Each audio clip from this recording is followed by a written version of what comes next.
Good evening, everyone, and welcome to the Ball Agenda Reveal Show. We're back again. So good to see your beautiful faces. On my left-hand side, I'm joined by Mr. Chinedu Asinugo. How are you doing today, sir? Doing well. Ready to talk football today. I said, ready to talk about some Euros. Let's get it. Come on. And on my right-hand side, I'm joined by Mr. Mekawani. How are you doing today, sir? I'm good. Good to be back. Nice little break to refresh and recharge. And yeah, good to go. Break has done us well. We're back with some amazing content, and we're going to start right in the thick of things with the Euros. So let's start with teams that have impressed you so far. I'll toss it to you, Emeka. For me, I'm probably not an obvious one. I actually really enjoyed watching Germany. Even though they lost the first game to France, I was really impressed with how they played and the good things I saw in their performance, especially from the wing backs, Hosens and Kimmich. It came to fruition against Portugal, and I've really enjoyed watching them play. I always say I love the 3-4-3 system. I love how the wingers and the wing backs are able to confuse the fullbacks because they don't really know where to go, who to mark. And Hosens and Kimmich completely exposed the Portugal midfield and backline in the game, and I really enjoy watching them play. And also for me, Italy, I've enjoyed watching them play. The way their midfield three has worked with Barella, Locatelli, and Jorginho. Obviously, they changed a bit against Wales in the last game after already qualifying, but I've really enjoyed watching them play and seeing how Mancini has got them like a well-oiled machine. And obviously, Locatelli, one of the breakout stars of the tournament so far. So for me, I would say, I know obviously there are other people you could say Belgium as well, but for me, Germany and Italy have been my favorites to watch so far. What I have to say to that is just J5.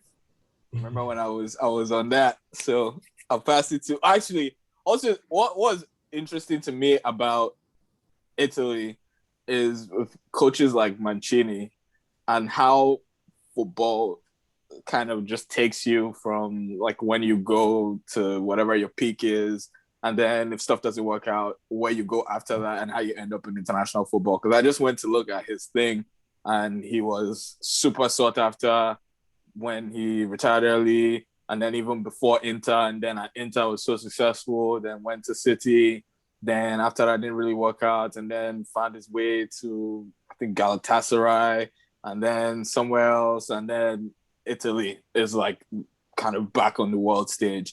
And it just seemed like such a common thing that happens to coaches when people say, okay, it's time for you to go to international football, and they kind of go sort of, they don't lose their ability to be coaches, but in terms of the quality and level of size that they coach kind of goes down, and then they find like a new lease of life with international football. So I'm happy about that for him, because he did bring really good attacking football to Man City and the Premier League, and he's just always been a really good coach. And I think not having Champions League was the one thing that there are people like him and Conte that I feel like they would be in a completely different echelon of manager if they had that European trophy. And I'm just happy that people are seeing it on a larger stage and giving him his flowers, because I still think he's a fantastic coach. But I just wanted to add that. I'll pass it to you, Chinedu, for who you've been impressed by teams in this Euros. Not much to add to that, because my pick of the bunch was Italy as well. I think they're playing amazing football, high pressing, and they look like, an actual championship winning side. And you highlighted it, but Mancini has really done bits with that team. He's actually like not been afraid to also test out new things with the team. And I know Verretti's been injured, but that, Emeka mentioned it, but their midfield has not looked out of it at all, with Barella in there and Locatelli. And I struggle to even see where Verratti can fit back in. I mean, arguably the best player on the team, but struggle to see where he can fit back in. Yeah, if it's working for them now, it should work. And one other thing that shocked me with them was Chiesa not starting and Berardi starting, but Berardi has been, for me, a super player this championship so far. So I think Italy is my pick, and I actually back them. Let me leave this for the segment. Later. Yeah, Italy is my pick of the bunch. Awesome. I think, I remember when we had the argument about top central midfielders in the world and talked about Verratti a while ago. So happy that that's also happening on a larger stage and people are seeing that. And I totally agree with everything that you said about Italy. For me, it's been the Great Danes. I've been so impressed. I actually thought in the Belgium, like the first half against Belgium, they were by far the better side. And we saw in the final group game when everything mattered, they could actually finish off chances. And I think the first game is kind of a write-off because they were dominating the game against Finland and should have won. So I think they could have actually qualified a lot more convincingly.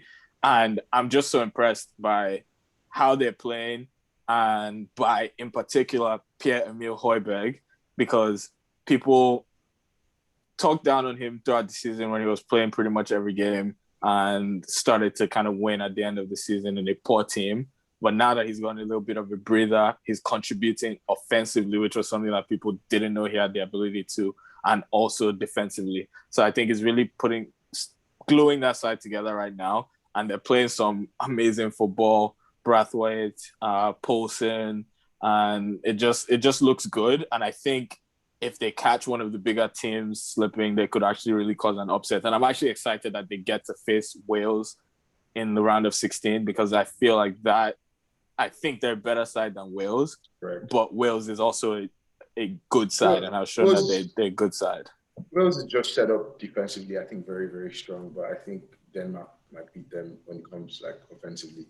But I think they've been victors and victims of the whole Ericsson saga because, like you talk about the game against Finland, and I mean there was there was talk about whether that game should have gone on in the first place, and it did. I mean, UEFA kind of gave them no choice really, but it did go on, and I think they were all still kind of shell shocked.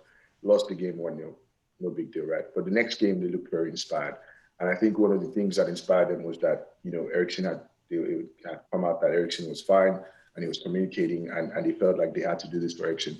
And so you could tell in the game against Belgium that they were literally giving their all, and they were just outclassed by the better quality players. And so I think they very much deserve to get such a commanding win over Russia. I think they played absolutely fantastic football. You talked about Braithwaite, looked like a different man than the man I've seen at Barcelona. He looks confident. He looks like he's hungry. And so I think, like you said, against Wales, they're the better side. I expect them to actually go through. Awesome. Let's switch it now to teams that you've been disappointed by this Euros. And I'll start off by going with Turkey. Everyone's dark horse coming in. I don't actually know what has gone wrong, but it just seemed like everything that you thought would work well with Cengiz Under, with Yilmaz coming off of a fantastic season, and all the attacking threat that it looked like they had didn't quite click. And it just didn't seem to work, even though you on paper, it looked like they would be a team to reckon with in this tournament. And then also, I know we'll probably talk about this, but England, I've not necessarily been disappointed because of the results. The results haven't been that poor, and they beat a pretty poor Croatia side as well. But the football has just been, with the wealth of talent at Gareth Southgate's disposal, I think the football has been abysmal and very, very, very disappointing. Also been disappointed by Spain. I would have loved to see a lot more of Gerard Moreno. I think Morata has been very wasteful. I think Luis Enrique really needs to do some serious thinking for this game against Slovakia. And yeah, I think also for the style of this might be oversimplifying things, but he had enough players to really play, or he had access to the players to play successful haram ball from Atletico Madrid, and only chose to bring Koke, and Koke doesn't fit in this system because all his people, they're not here. He should have brought ball playing center backs, and I think right now what he has. Say? He has two in Laporte and Pau Torres. I needed to see him also, is basically what I'm saying. Say what you say ball playing Hermoso over Pau Torres or Laporte? No, over Laporte. I think Hermoso is a better defender than Laporte. I think. And in that, maybe I'd even want to see a 3. Yeah, I mean, you can argue that a 3 would make more sense. But if you talk about ball playing center backs, I mean, Laporte is up there. Because that's what Hermoso is used as in Atletico Madrid, in the left of a 3, building it that way. So I think I think Enrique is stuck in a system that he's expecting to work, and I think there have been opportunities. He has no options because of who he took, but there have been options to tactically change. I think the same was said for Denmark, with them kind of stumbling on the 3 at the back formation because Eriksen had to go out. But that was an example of a tactical switch that actually ended up working, and they look a much better side, and they've fallen into a shape that's helping them a lot. Would you want to play a 3 to like get like 2 strikers in, or like what would be the benefit of that for Spain? And yeah, because I don't want to see Moreno out wide. So why not just take I mean, exactly. I was going to say that. It's pacing behind. It's like Werner in Chelsea. You just need to have that pacing behind. Than almost beside Moreno. It's so funny that you say that, first of all, because Emeka, before you go, the other day when I was watching Morata and he was wasting like 500 chances, I thought in my head, I was like, imagine if Chelsea had Morata and Timo Werner. Just imagine the football that would. Just imagine. Just imagine the mix. Teams would be so scared. Teams would not be able to ever play high line. No, you can't, because they'll miss. You can't because they'll miss. Well, Emeka, go ahead, bro. In terms of Spain, so definitely Spain are one of my disappointments. I still think they have one of the best midfielders in the tournament, and as always, they control games. And again, unfortunately, they still lack that killer pass because they've got a lot of guys great on the ball. Everyone is good on the ball, apart from Morata. Really, everyone is good on the ball from keeper to defense to midfield to your wingers. Almost very good on the ball. And Moreno is very good on the ball. Torres is very good on the ball. It's just Morata that his technique is a bit inconsistent with finishing, touch, everything. They've been a bit disappointing. I mean, they control games, they create chances, but they haven't finished it off. And I'm not fully convinced by them, but I still think they will surprise a few people because they still have that heritage. Plus, they're able to control games, and with that bit of quality, you never know, they could nick games 2-1, 1-0. But we're not going to don't expect Spain of 2010 or the Euros 2008 or anything like that. So they've been disappointing. Morata, I think he should go to the bench, bring in Moreno aside with Ferran Torres, who scores a lot of goals for Spain, scored a hat-trick for Spain a few months ago, scores a lot of goals for Man City. And Daniel Olmo on the left he's a wizard on the ball, and he could create. Where's the pace in that? Is my question. You don't play with the with the players they have and their style of play, they can get away with it. I think they can get away with it. Morata can be an impact off the bench. Because you talk about Morata being there for the pace to get in behind, but from the games I've watched, he hasn't actually made those runs in behind that many times because of the way Spain plays. They control the ball, control the midfield, and so they kind of like, as opposed to just playing a long ball over the top or something, they're advancing together. So I don't think you need per se more. Ferran Torres is off the ball running. He can provide that in behind. And you can get more intricate plays like with more technical players rather than, I think Spain, for me, one disappointment, but I wouldn't say, I know a popular answer right now would be England, but I'm not disappointed by England at all because for you to be disappointed, you need to have had really high expectations. I'm doing exactly what I expected. And I always say when it comes to major tournaments, I'm an England fan, I support England, but it's exactly what I expected. I thought they would win the group, not scoring a lot of goals, not conceding. Right. And I feel they're one of the most solid teams in the tournament. They're not going to concede many goals, but we're getting what I expected in terms of, flattering to see the bits. You're playing two defensive midfielders. You're not going to concede, obviously. But that's not true. That's two defensive midfielders that can sit. That's not true. It doesn't mean you're not going to concede. That's not particularly true. But they're definitely well set up. Even if you saw today, like Saka as well, every time their left back was bombing for Saka was all the way back. So they're very, very well drilled. Like, forget DMs alone, they're a very well drilled team. But I like what I saw in the second half with Phillips playing how he plays for Leeds, playing as a lone pivot when he took out Rice, and Bellingham and Henderson were playing as 2-8s going up and down, and the team looked a lot more balanced. I preferred that setup, but I'm not disappointed by England. I'm seeing what I expected, and unfortunately, I think they're going to get knocked down in the next round. As much as I don't want that to happen, but I think who do they play? They're going to play either Germany or France, depending on the results. If things go as we expect, so Germany, France, or Portugal. I think if it's Germany or France, I think they're gone. I think they're done. I think they could be Portugal, but I think Germany. I think Emeka has actually just swayed my answer because you said, you are spot on in terms of you had to have high expectations to start with. And I remember I was talking to one of my friends who's from the UK, and he says, "Oh, Harry Kane is going to be the highest goal scorer in this championship." I'm like, England don't score that many goals. There was nothing leading up to this that could have made us think, except, what's it called, friendlies against San Marino or something. There was Yeah. nothing that Their bread and butter. San Marino. There was nothing that led us to believe that they were going to come into the tournament and score a lot of goals despite their attacking talent. And a lot of people can argue about the selection and the stats and who's starting versus like Sterling and all that. But at the end of the day, I think they are just where we expect them to be in terms of doing just enough because I mean they have the players, but like Emeka just said, next round I think they need the quality side. And you talk about Calvin Phillips being the one sitter. If they play an actual side, I don't think that's going to work actually. Yeah, I agree. Yeah, I think they get our role regardless. So for me, disappointment has been Spain as well because watching them, they've controlled games, but they've not had anything to offer at all.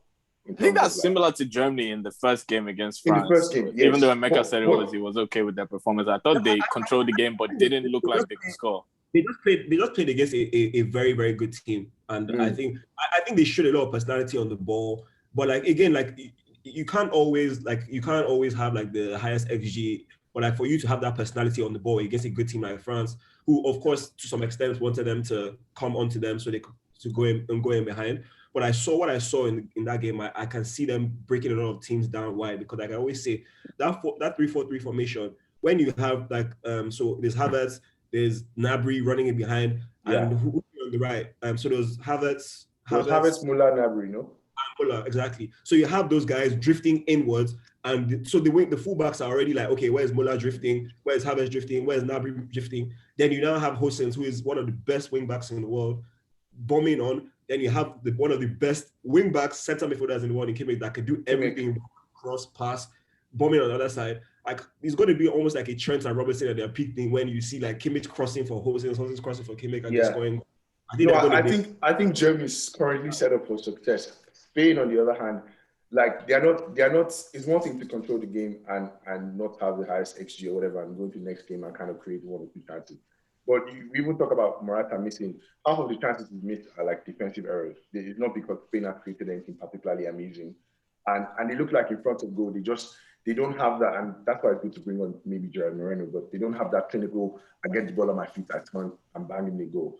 They kind of, it's a bit too cute and too clever, or they're trying to make it too cute and too clever. And then at the end of the day, you figure out they haven't had a shot on goal in 60 minutes. So I struggle to see where their goals are going to come from. And sadly, to win games, you need to score goals. So unless they're going to go through and play pens for the rest of the time. To win games, you need to score goals. Portugal 2016 might disagree with you. And that's also another team that I think has disappointed me because on the face of things, it looked like they were really good against Hungary, but they're actually quite poor for the entire game. And against Germany, they were exposed. Atrocious. Yeah. Defensively, the same thing was done like 8 times and led to so many clear opportunities.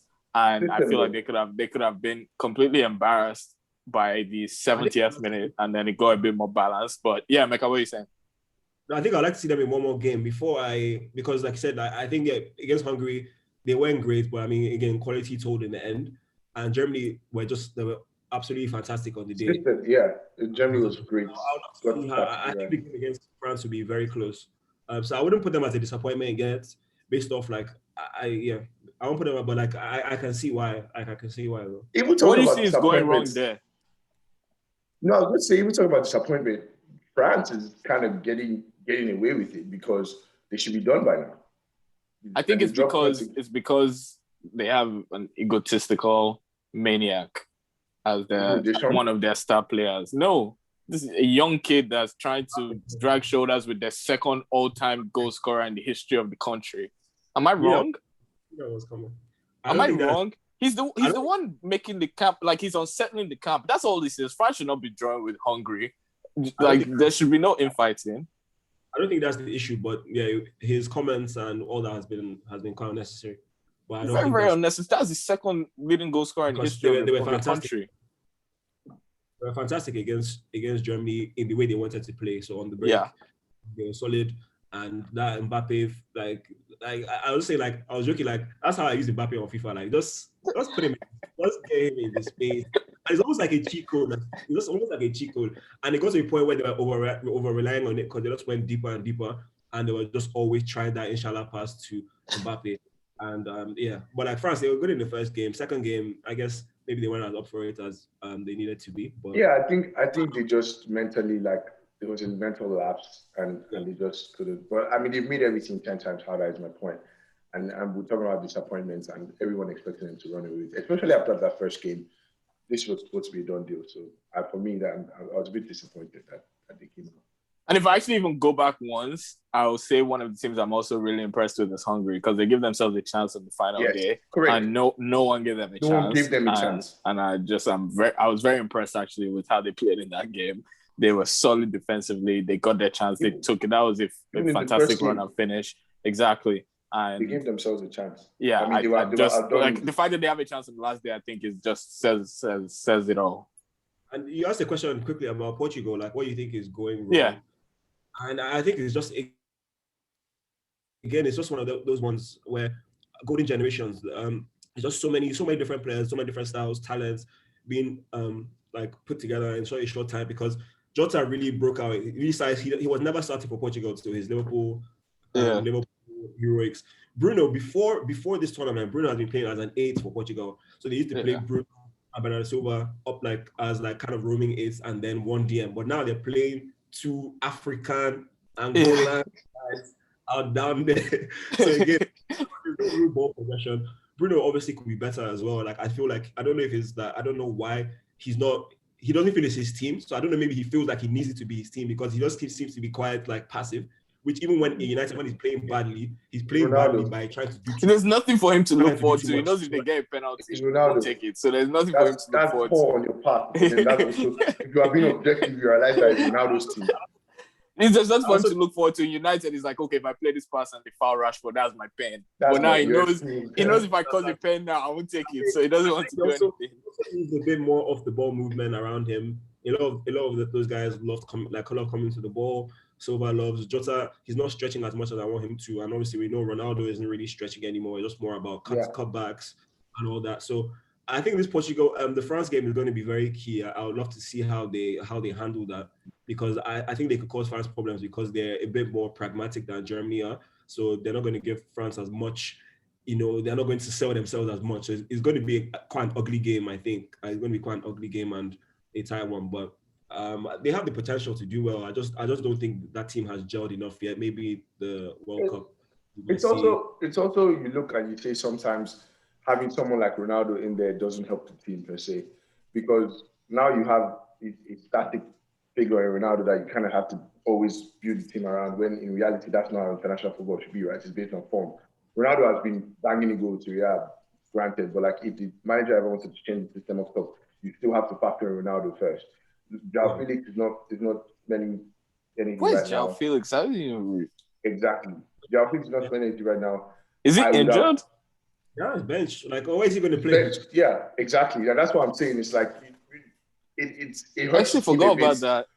Yeah, that's my boy. When you have young players like that could offer something else to the team, but they can't come in because of the likes of Ronaldo. And sometimes Ronaldo will go. I mean, look at the game against Hungary. He goes there for 80 minutes and then obviously scores. But Penaldo. But like it just makes it feel a bit more stagnant than it should be. What system should they be playing with all the attacking talent that they have? Because the 2 holding and kind of. I don't think they need 2 holding.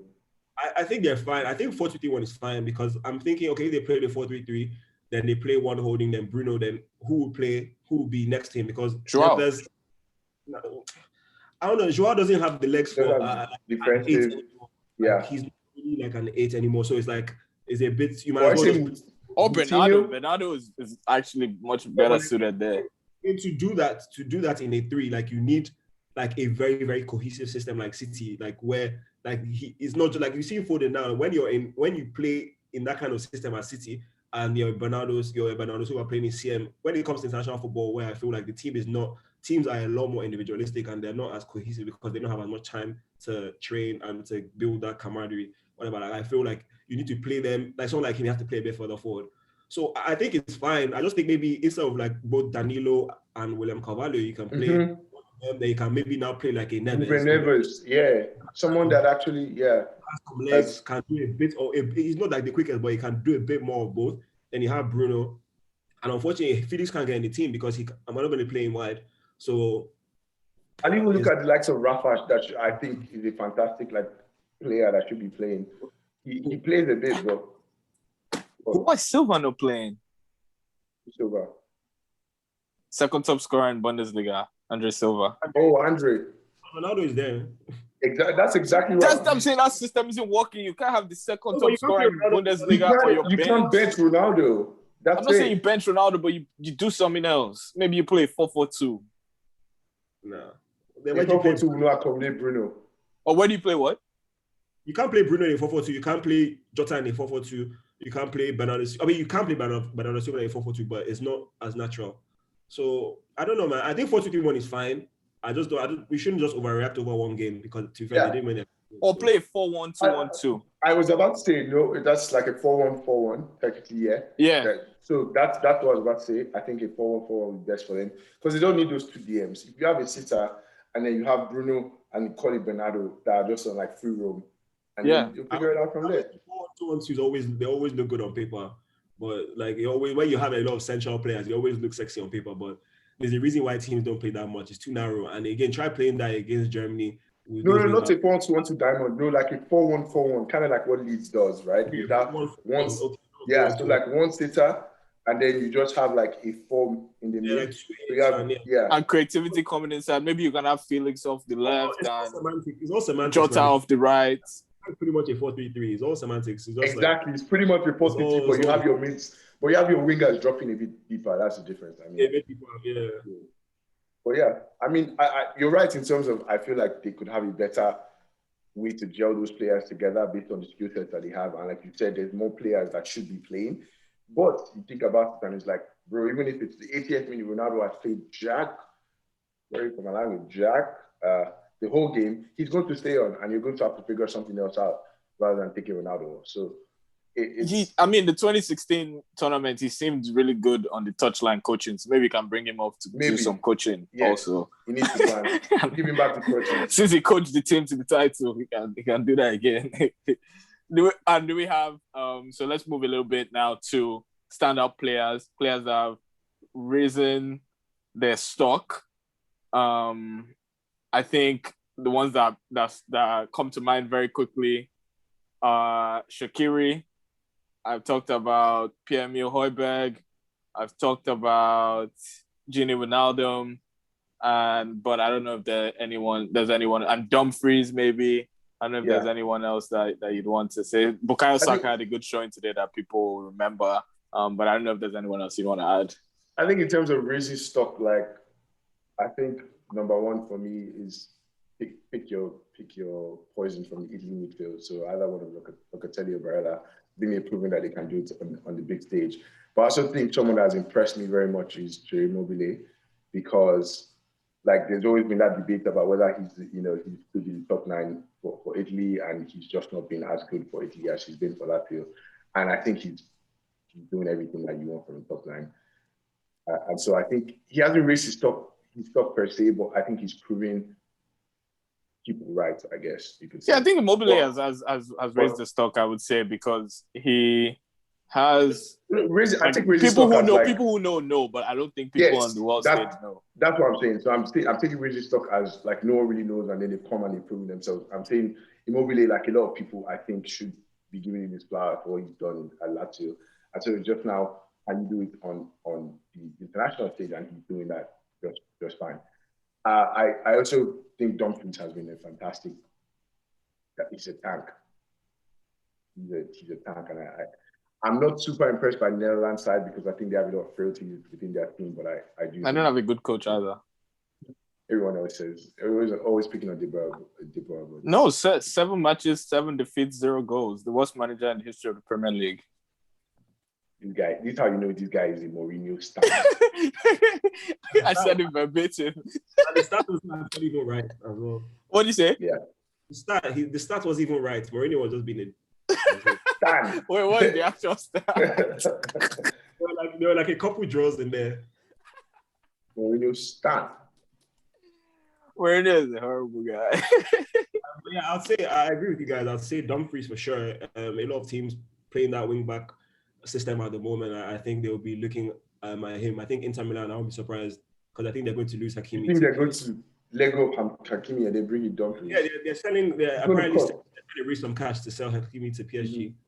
So I think Dumfries would be a cheaper alternative. And yeah, like I do question sometimes his concentration, which sometimes can be a worry. But going forward, he's a beast. Stamina, his goal strength, goal pace, and I mean he seems to be able to score those decisive goals. So he seems like one of those guys that, you know, there are always these tournament guys that they do well in tournaments and then they get big moves and then they get exposed. So Shakir's Lambas. I won't Yeah, I'm not that impressed by Shaqiri. Now, when he gets to a top European club after his tournament performances, everyone will be like, he's a fraud. But yes, now people do that a lot. Locatelli, we should actually have a topical one day where we actually talk about those guys that do that. They're just frauds. Many. Locatelli, is about to get his big move, and I'll be very impressed with him. I actually big move to Arsenal. Juve. Look at Juve.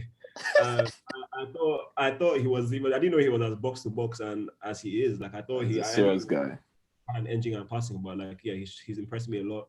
And I also say Calvin Phillips.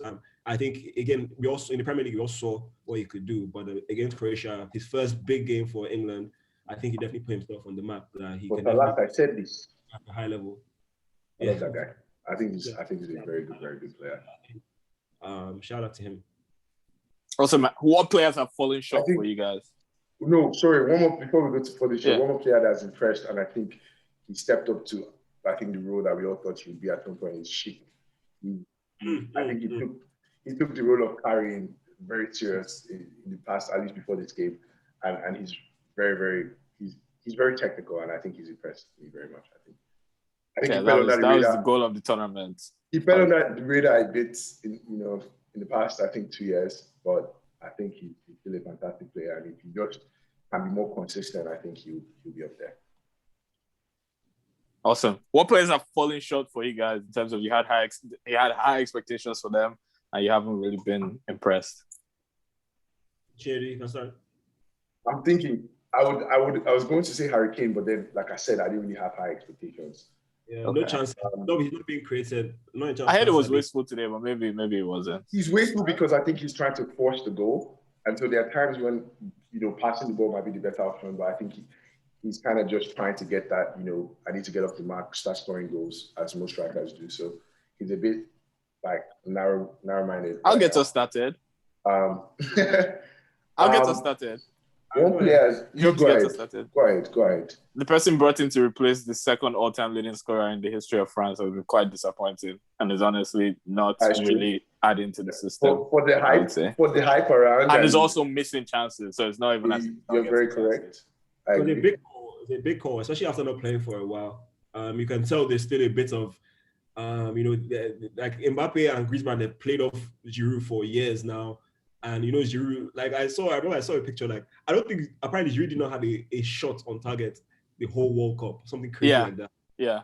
So he was just there to just selfless. Giroud's there to make things happen for Giroud would have double-digit assists every season in Arsenal. Like he's the master of link up as a big man. I think even that I've ever seen, because his touch is incredible for someone that's 6'4". His control, he's technically probably. There's only one other big man that I would say is more technical than Giroud, or maybe not even more technical, but someone that I'm saying that big men are technical that I would say. Who? Zlatan and Berbatov. It's only Zlatan. Berbatov I don't count as a big man. Giroud is 6'4", like 200, almost 260. Like Berbatov is 6'3". He's a big man just because he's just more techy. He looks more like petite. He's smaller. Giroud is has a build of a big man, and I'd say Zlatan is on that level of being technical. But Giroud's you also see from the goals he scores, but also his control, the way he links up the play with people, like all those one-touch goals Arsenal used to score every season. That has one-touch, and Giroud's setting up all of them. I think that is what he brings to the team, even when he's not scoring. No one does that. Like I feel definitely you can tell that Mbappe and Griezmann.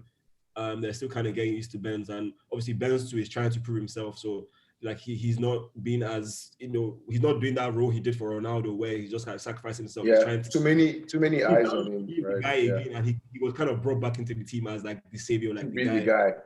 So you can tell like they're still kind of trying to find that link. But I mean, they're great players, so they'll find themselves. They'll But figure yeah, it out. Yeah.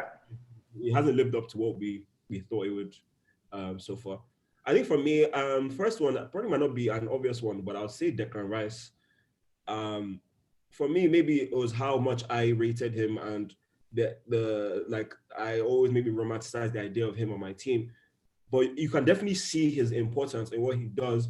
But I being in an England team now, it gives me an idea of how he might be in a top team where there are many games where he might not be needed. And for you to sign a player like that for 18, 19 mil, like it could be very risky because like he was taken off today for a reason, because like him and Rice, him and Phillips were doing like the same things, and he's not a great progressor of the ball. Like he's good on the ball. Don't get me wrong. I'm not saying he's like terrible on the ball. He's good on the ball. There's a difference being good on the ball and being good at progressing the ball. Like so, I just noticed that he might be a bit redundant in certain games, which unfortunately is not good enough. So I've seen a few limitations in his game that makes me wonder whether I would want us to splash like a lot of money on him. If he was already on my team, great. Like he's there, you can use him certain times. But I am watching him, and I would say it's been a disappointment, but I guess maybe it's been a disappointment for me based on how high I rated him. So seeing the limitations in his game, especially in a team that's expected to dominate, has been quite a bit of an eye opener for me. I said some of those things when we talked about West Ham, when I said I didn't think he was the most important player or best player. But it's interesting that you're saying these things now. No, but I do. Again, West Ham is different because I do think it's very important for them, especially in games. West Ham because yeah. A lot of times West Ham are not dominating the ball and they're playing big team, and I see him go to the Etihad and have a monstrous performance. They're protecting, shielding, they're giving the ball away. But he's not expected to do more than that. But I mean, that's when I have seen many games where you have like a Scott and Fred do that job, and we're so frustrated at Crystal Palace at home. We want a bit more, and you can't get it because there's that limitation. And I suspect that it would be the case. You would love to have Declan Rice away at the Camp Nou or something like that, but like you only play those games as a big team 10 times a season.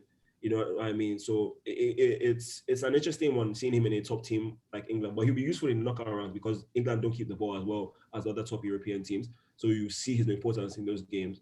But it's in games like today against Czech Republic at home that you're like, he's subbed up at halftime because it's like, what are you really doing? Yeah. It's interesting. My two picks, I've had to rack my brain, and they're a bit less obvious. But I'll go with two Turkish players in Yilmaz and Soyuncu.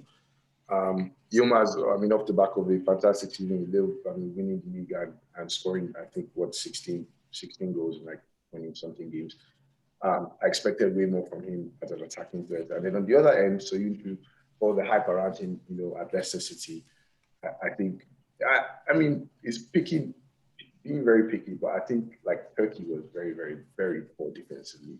And I just thought Soyuncu should have stepped up a bit more to be that leader at the back and lock up things. So no one that I expected to play well has really disappointed me except maybe Dent. But my man Bruno Fernandes. That's true. Yeah, I don't know. I didn't remember that, but that's how you know I'm going here for agendas. It's not even just the performances for me. Like I understand because against Hungary, like he had a good start, few good shots and everything, and he did okay. But again, obviously, like expectation plus for me, just how passive he's been. Like he comes to United, he takes over, he's the main guy, he bosses Pogba, like he's the main guy, and I just see him in this Portugal shirt, and he just seems like a different player where.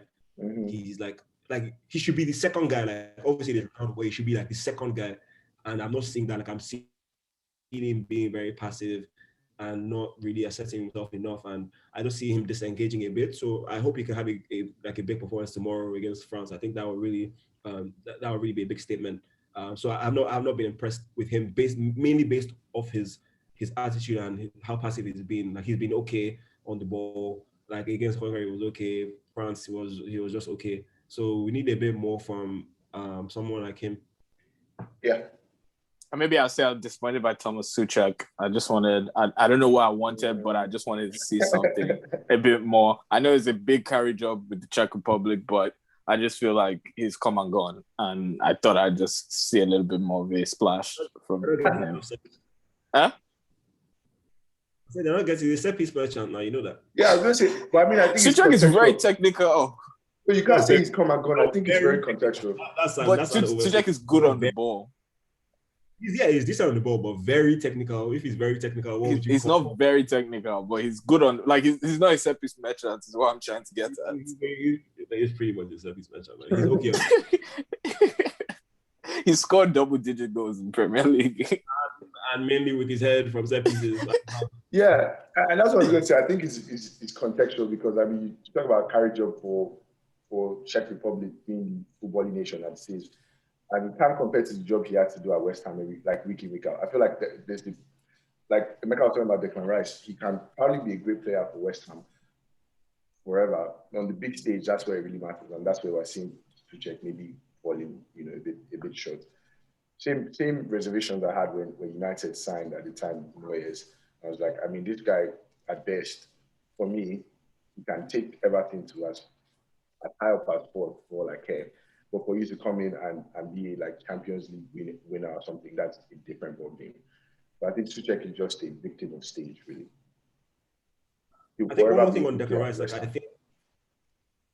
sorry. One more thing on Declan Rice, I think it would be a similar signing to like Schneiderlin. Like sometimes these guys, like in these clubs, like there's a way you can look. And I don't want to turn on Declan Rice because I think he's a quality player. I just don't think that 90 million. I think he's a much better player than Schneiderlin, but it's the same. It's a similar situation in the sense where you start expecting what these guys cannot do when you come to a big club. Yes. You start expecting more than they're playing in champs, bro. Exactly. You expect more than what they can do because what they do amazingly well in their teams is not often needed in a bigger team. And more often than not, most of the games you play in a big team is against smaller opposition where you need to actually dominate and create. So it'll be interesting to see, man. I think he's a good player, but like I'm seeing a few things that are making me a bit like I'm just gauging him small. So let's see. That's actually crazy because unless you're a bad keeper or you're just a bad striker, those are ones where you're just like, okay, the job that you need to do when you come to this team is very, very clear. But other positions, even centre back, sometimes like you could kind of quantify it with Diaz, but other positions they're a lot harder to be like, okay, this is the job that you're coming to do. Like you're a goal scoring winger in your previous club, not necessarily come here and expect you to do 20 goals or something. So yeah, that's very actually interesting. Let's talk actually now about the manager transfer window. There's been a lot of stuff happening, lots of people's contracts coming to an end, and also lots of people rejecting contracts, and just a lot of it's actually more interesting than the player transfer window. So I wanted to get your thoughts, Shane, on what you think, what you've enjoyed most about this transfer window and the deals that have been ones to watch for you so far. What I've enjoyed the most has been Tottenham Hotspur. Has been watching Tottenham struggle to find someone to fill their position and offering them bare bones, if you ask me. They actually made Conte go into retirement or vacation, long vacation after negotiating with them.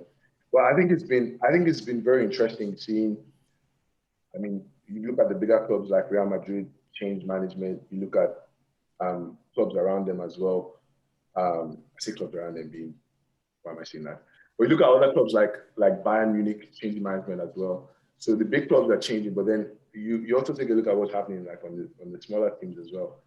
Like I'm pretty sure there's at least 5 managerial positions open in the Premier League and a good pool of managers trying to fill them up. So it's going to be very interesting to see what happens. But Spurs has been the most interesting league for me.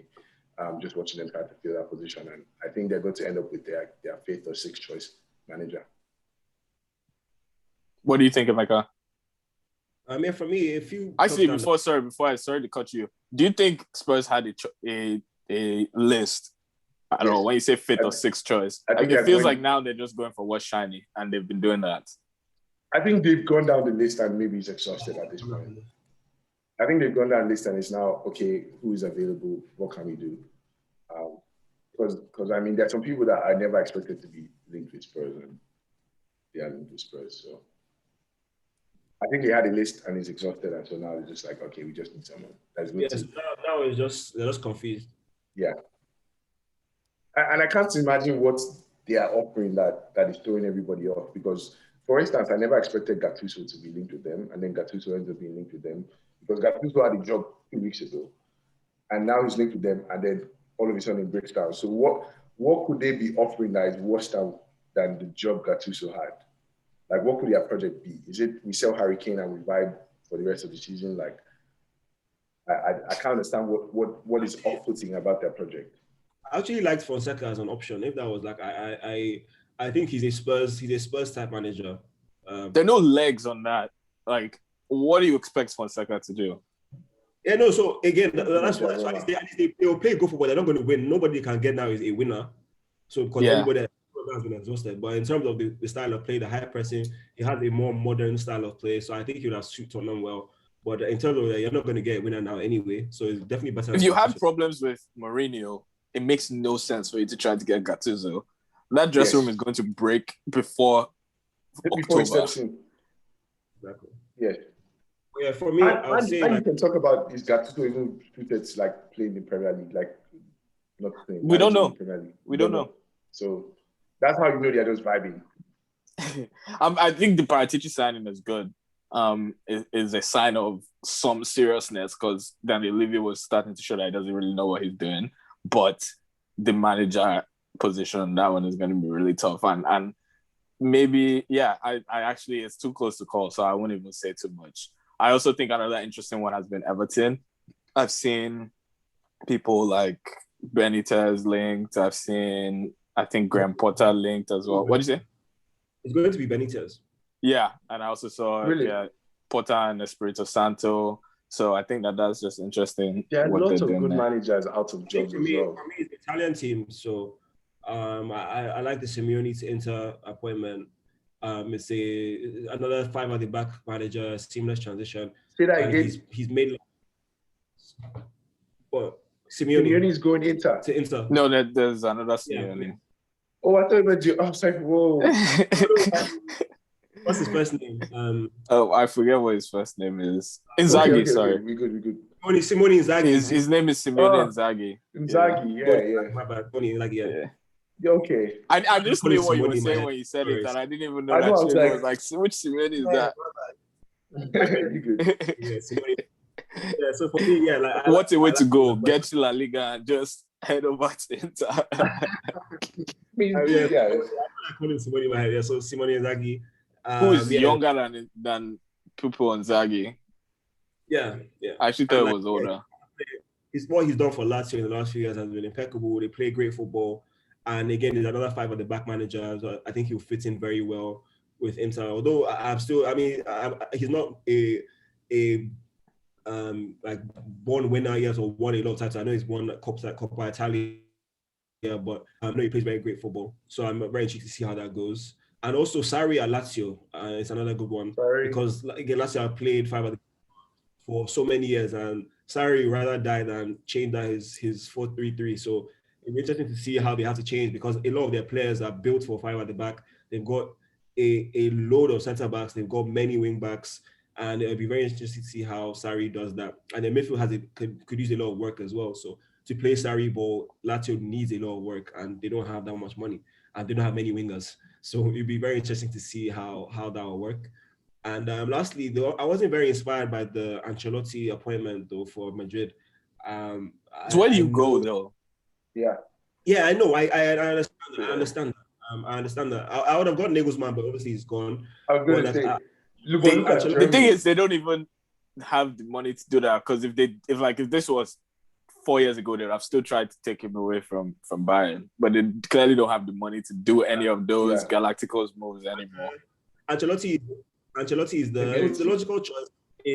A good like transition from Zidane, another man manager, another Madrid guy, another calm guy that can help with transition. So I and Caliber as well. I mean, I don't rate him as highly as some do anymore. I don't think he gets as much credit, as much negative press as Mourinho does for like being so way off his peak.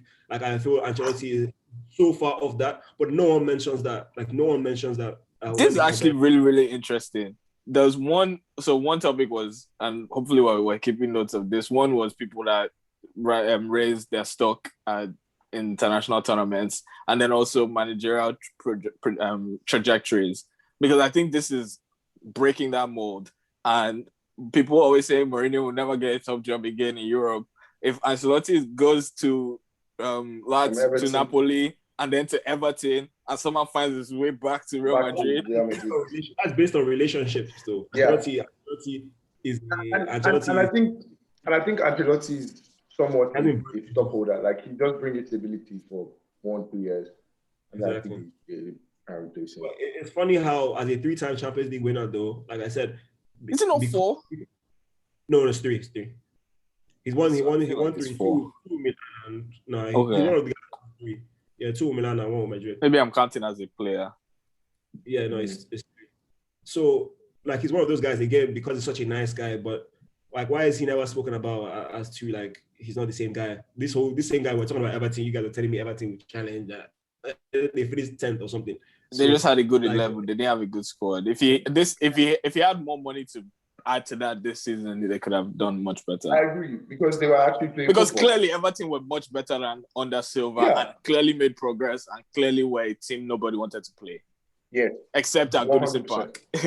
Anywhere but Goodison Park, you didn't want to play Everton. Correct. I agree. Like you could definitely see the impact of Ancelotti at Everton. Like we can't deny that. No one could have been worse than Silva. Like I thought you guys were madly highly overrating them, and to be that poor at home, you can't tell me they were okay, but they were just poor at home. No, I'm not. For me, I'm not. Home all year. Like, okay, wait. I'm not hung on Ancelotti coming to Real Madrid and all of a sudden they are a Champions League winning side again. But I think he's going to. I think the first thing for him is figuring out who stays and who doesn't.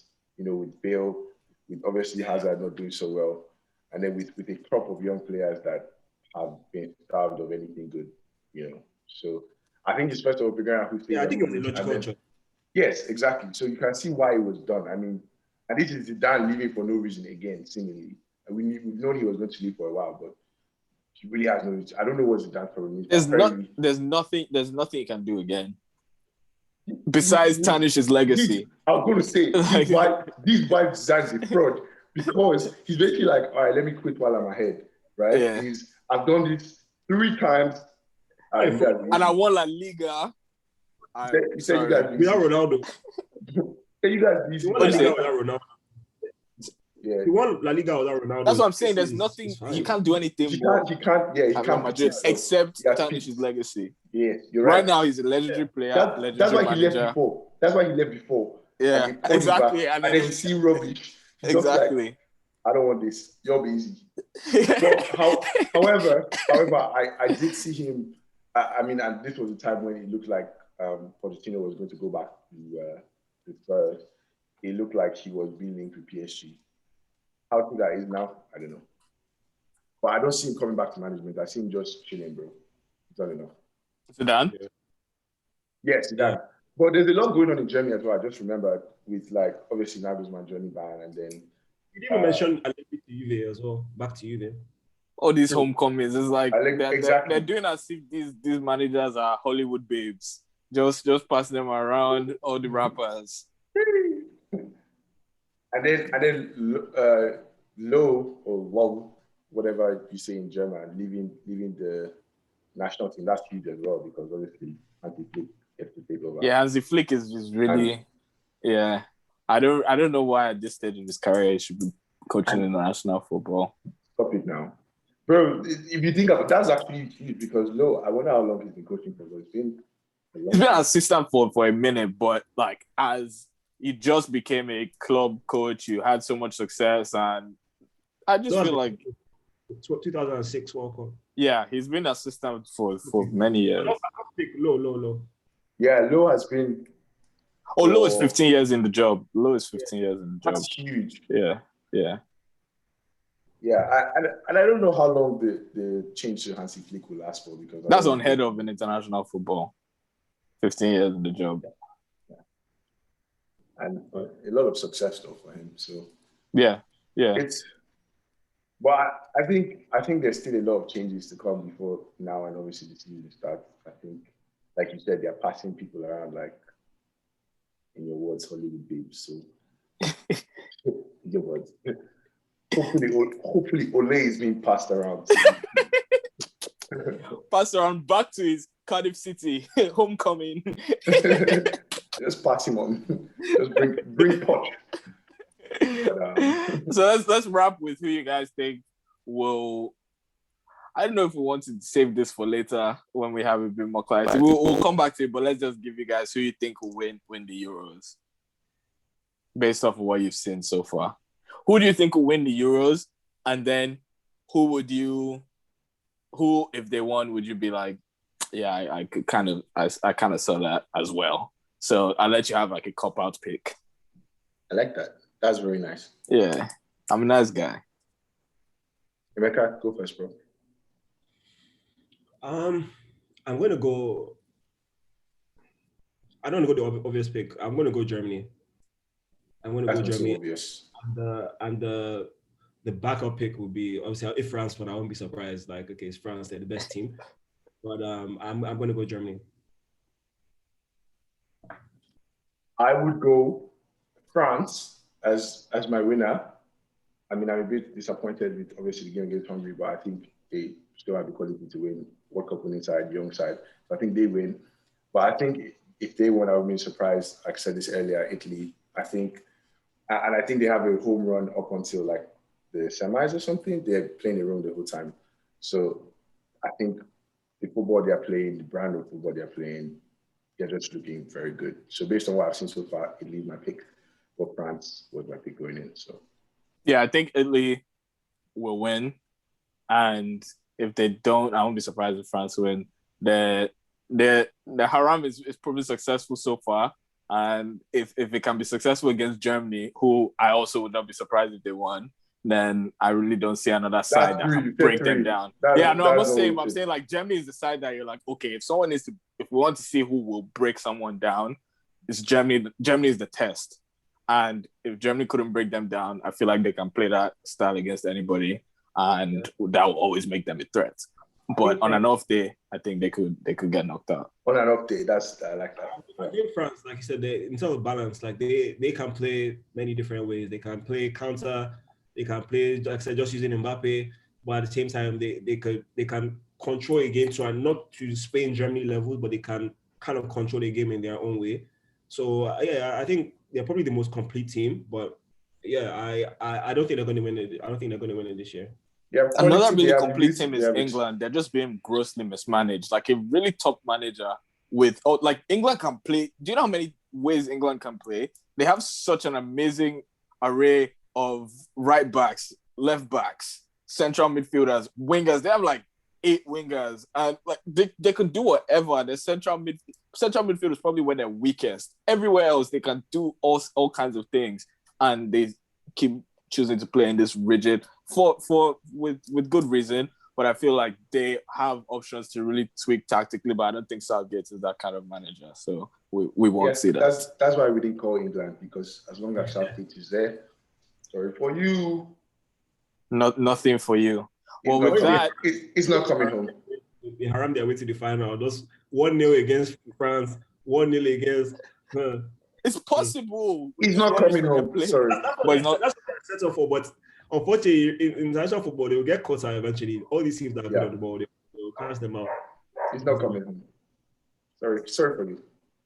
So with that, whether you're analyzing the game, giving your opinion, or talking on social media, just make sure it's a what? Mecca, please give us. Oh, yeah. Actually, no. Let me lead you. Let's roll it back. Mecca, please. Whether you're analyzing the game, giving your opinion on social media, or talking to friends, just ask yourself, do I know ball? Thank you very much. Good night.